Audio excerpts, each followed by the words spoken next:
Hello, and welcome to this presentation about Bohm's dialogue and polyphony that I prepared as a showcase of what I am researching right now as a part of my doctorate thesis for California Institute of Integral Studies.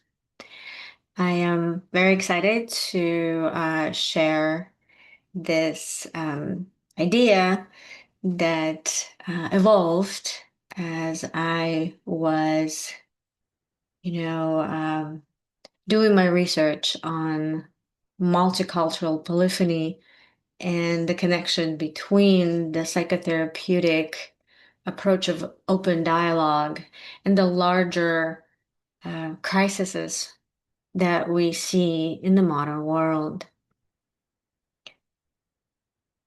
So here we go. Across the world today, we see nations that are splitting, communities that are polarizing, and friendships and even families breaking apart. And beneath all of that, something even more psychologically disturbing is happening because people themselves are becoming more and more internally fragmented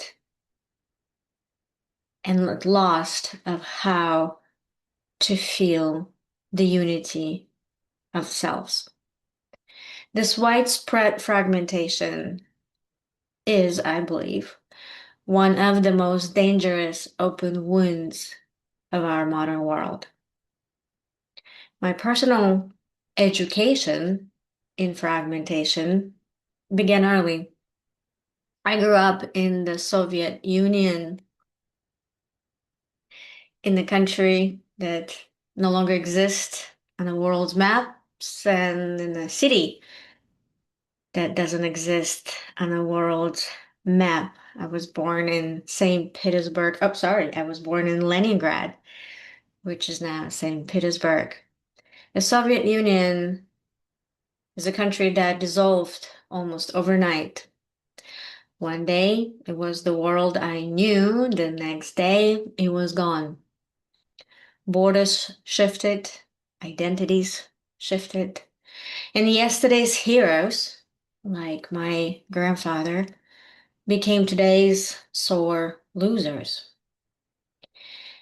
At the same time, I was struggling to process my early childhood near-death experience that opened an entirely new domain of perception that wasn't acknowledged by anyone around me. So I learned early that reality was not singular, that it is layered and plural and sometimes confusing and self-contradictory. And then my family moved to the United States when I was a teenager. And that was a whole new world again. Also, the pressures of immigration, cultural shock, and many grievances pulled my family apart. The family that survived this transition was no longer the same family I remembered from my childhood. Interestingly enough, around the same time as my cultural and familial turmoils were happening, and quite a long time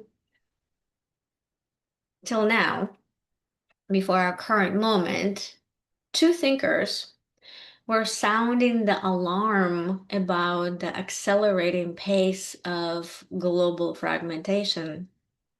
Physicist David Bohm and philosopher Krishnamurti both believed that the root of human suffering is fragmentation of thought, a cognitive glitch that makes our minds split reality into pieces, thus creating the problems that we then try very hard to solve, but with the same faulty thinking. Both of them saw the same fragmentation that we acknowledged today in our politics, relationships, and across all levels of communication. And they believed dialogue, a special kind of dialogue, could help us fix this glitch in our cognition and reverse inner and outer fragmentation. Bohm's vision of dialogue was beautifully simple. Suspend all your assumptions, listen deeply, and voila, you should witness a shared intelligence emerging in the group of your similarly committed peers, no matter how different you are. That shared intelligence would be greater and more coherent than the sum of your group's knowledge and experiences. In practice, however, Bohm's dialogue yielded somewhat meager and inconsistent results, which greatly upset him and prompted him to search for improvements for the rest of his life. But I think that what Bohm seemed to struggle with was the fact that we don't come into the dialogue as a blank slate, even when we want to become one, because we simply embody our histories, cultures, traumas, temperaments, and innumerable past and present relational connections. There are always more voices in the room than people who get to speak. In other words, the starting point of any group communication is not the mere collection of singular voices.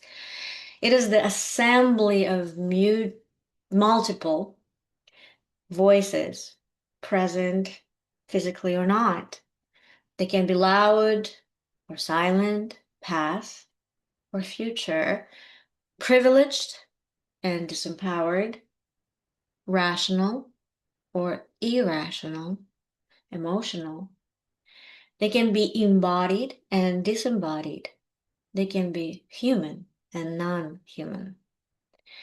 For me, the breakthrough in my understanding of this plurality of voices and worldviews came through years of clinical work, personal experience, and my academic pursuits, especially through my introduction to the open dialogue psychotherapeutic approach.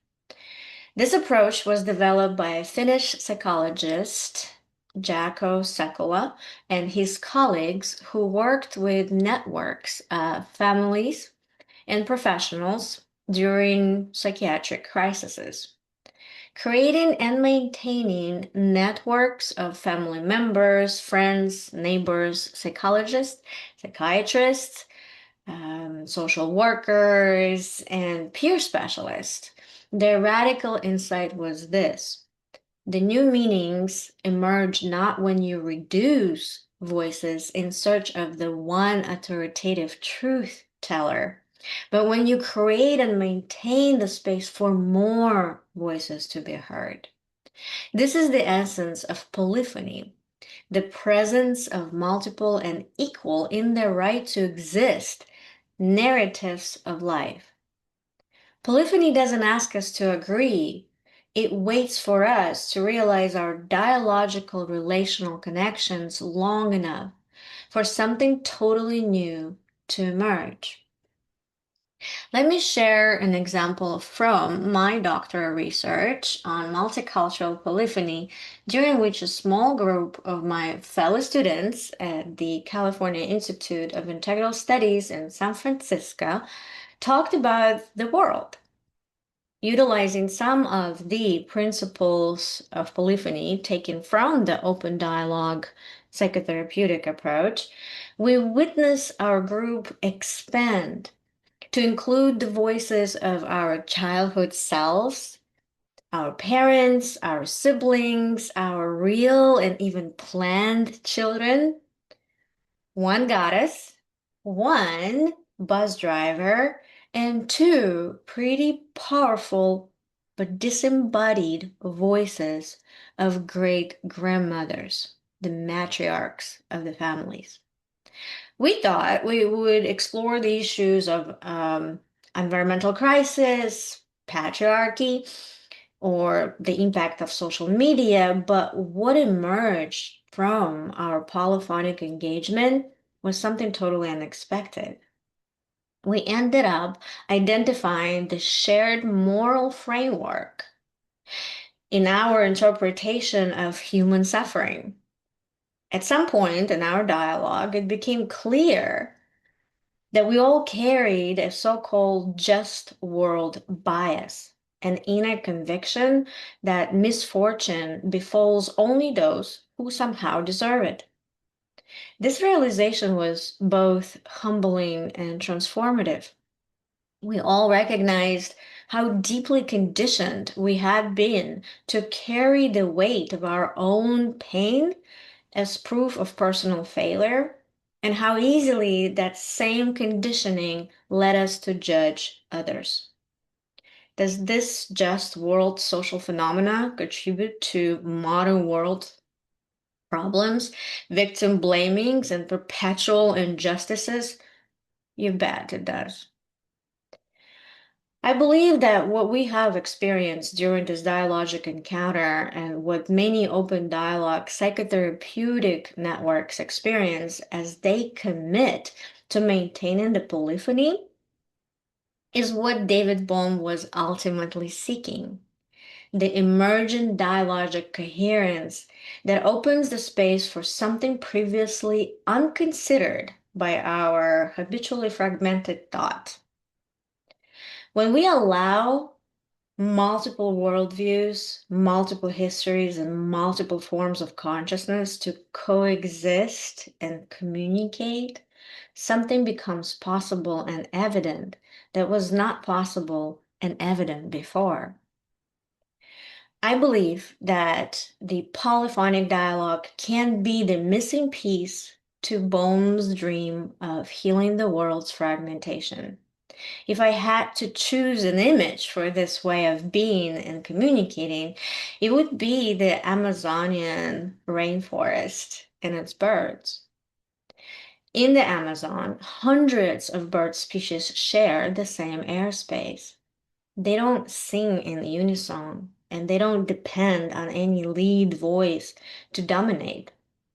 In this polyphonic chorus, the power of the forest is revealed to and celebrated by all who can hear and understand.